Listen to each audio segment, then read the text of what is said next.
What's up mga ka-money magnet? Malapit na ang 2024. Alamin natin ang mga pangpaswerteng dapat gawin natin sa ating mga tahanan para sa taong Dragon or Year of the Dragon 2024 ay maging makapangyarihan ang ating tahanan at makapagpasok ng maraming kaswertihan.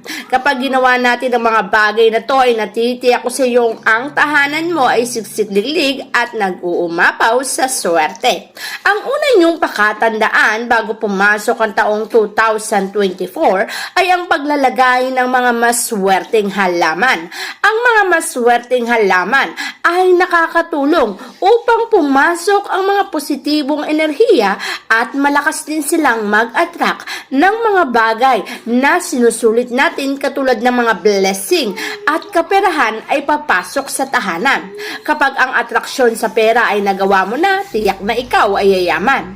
Ang mga halimbawa ng mga maswerteng halaman ay tinatawag na money plant. Kapag may money plant ka sa loob ng iyong tahanan, ay natitiyak ko sa iyong ang kaswertihan at kaperahan ay papasok sa iyong buhay. Kapag may money plant, siguradong ang swerte ay siksikliglig at nag-uumapaw. Isa ang money plant sa sinasabing nagpapasok ng kaperahan sa ating mga buhay.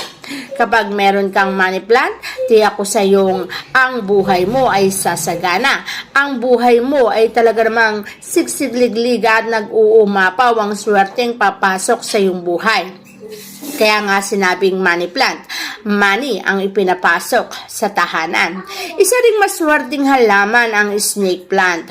Ang snake plant ay bibihira lamang mamulaklak. Ngunit kapag ang snake plant na yan ay namulaklak, agaran mo itong kunin at gawin mo itong anting-anting. Sa palagay mo ba kapag ang bulaklak ng snake plant na yan ay inilagay mo sa pulang tela at isinama mo saan ka man magtungo, natitiyak ko sa iyong ang mga transaksyon mo ay magiging matagumpay at magiging successful. Ganyan ang nagagawa ng snake plant sa ating mga buhay. Ang kaswertihan ay papasok ng tuloy-tuloy sa tahanan. Siyempre, hindi mawawala ang mga palm tree sa harapan ng ating bahay. Habang lumalago ang palm tree na yan, lumalago din ang negosyong itinatayo mo sa iyong tahanan o maging sa labas ng iyong bahay. Kapag may palm tree ka, ito'y malakas makapag-attract ng business na tutuloy-tuloy at magiging successful. Swerte siya sa negosyo sa kahit anong uri ng trabaho, negosyo, career success ang ibinibigay ng palm tree sa buhay mo. Kaya naman kung ikaw ay isang taong mahilig din naman magnegosyo, maglagay ka na nito sa harapan ng tahanan mo. Siyempre sa loob ng bahay, huwag mo rin kakalimutan na punuin ang mga lalagyanan ng asukal at asin, pati na rin ang lalagyanan mo ng mga bigas. Ang mga bagay na to kapag punong-puno sa tahanan mo ay natitiyak ko sa iyong ang blessing at kasaganahan ay nag-uumapaw din. Huwag kang magpapasaid o magpapaubos ng mga bagay na to para hindi rin masaid at maubusan ang buhay mo. Kung nagnanais ka ng kaswertihan ang pumasok sa iyong tahanan, tiyakin mo lamang na ang lahat ng lalagyanan ay siksikliglig para sa ganon ang blessing sa buhay mo ay maging siksikliglig at nag-uumapaw din. Ang asukal at asin na yan ay nagbibigay sa atin ng tuwirang swerte, kaya huwag magpapawala sa loob ng ating tahanan.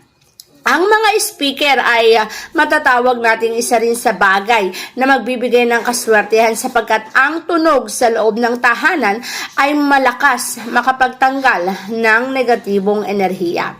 Lalo na sa gabi, pwede kang magpatunog, wag lang sobrang lakas na abot hanggang kapitbahay. Yung pagpapatunog ay tama lamang para maalis ang mga negatibong enerhiya. Kapag kasi ang isang tahanan ay walang tao, tahimik at payapa, namamahay ang maraming negatibong enerhiya. At kapag dumami ang negatibong enerhiya, mas mahihirapan kang magtagumpay sa buhay, magiging mabigat ang dala nito sa iyong tahanan. Ngunit kung meron kang mga speaker Pero anumang gadget na tumutunog, patugtugin mo to tuwing gabi kung kailan ikaw ay natutulog, yung malumanay na tunog na nakaka-attract ng positibong enerhiya. Para sa ganon, ang bahay at tahanan mo ay hindi pamahayanan ng mga negatibong enerhiya. At syempre, ang mga prutas, sisimplihan natin. Kahit simpleng prutas, kahit konting prutas, mainam na meron ka sa basket sa hapagkainan. Mas malakas mag-attract ng pampaswerte kapag ang tahanan mo ay hindi nauubusan ng pagkain at hindi nasasairan. Hindi ko naman sinasabing mamahaling prutas yan. Basta't ang mahalaga, meron kang nasa basket na parang abundance kung tawagin. Sa basket, kahit ilan, kahit hindi ganun karami, basta't meron kang natitirang prutas sa basket, ay malakas tong makapag-attract ng abundance sa buhay natin.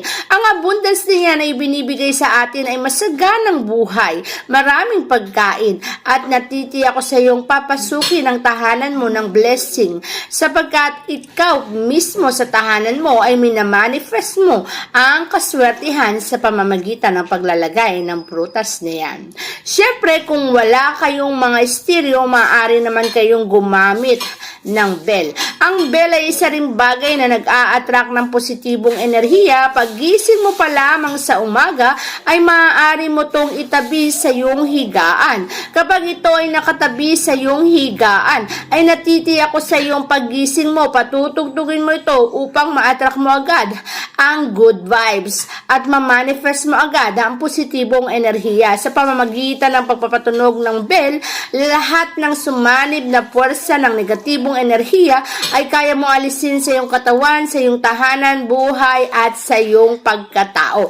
Kapag kasi may bell, lahat ng mga negatibong enerhiya ay aalis once na pinatugtog mo ito. Sa umaga pa lang, magpatunog ka na nito, ilagay mo ito sa mga lugar kung saan ginagawa mong bodega para walang maimbak na negatibong enerhiya. Tulad ng sinasabi ko, ayaw nating mag-attract ng negatibong enerhiya lalo na sa taong 2024. Kaya naman huwag kang magpapawala ng isang bowl ng asin at maaari mo itong ilagay sa mga lugar kung saan ginagawa mong istakan o tambakan. Kung maaari din maglagay ka nito sa ilalim ng iyong higaan para ang puwersa ng positibong enerhiya ay manaig at hindi ang negatibong enerhiya. Ang asin kasi ay magsisip-sip ng mga negatibong enerhiya upang ang papapasukin lamang niya ay positibong enerhiya sa iyong tahanan, sa iyong buhay, upang ang buhay at kapalaran ay swertihin at ikaw ay magiging mayaman at siksikliglig at nag-uumapaw ang swerteng mapapa sa iyong buhay sapagkat ikaw ay nagnanais na magandang buhay. Gawin ang mga pampaswerteng ito para ang 2024 mo ay maging siksikliglig at nag-uumapaw sa kaswertihan.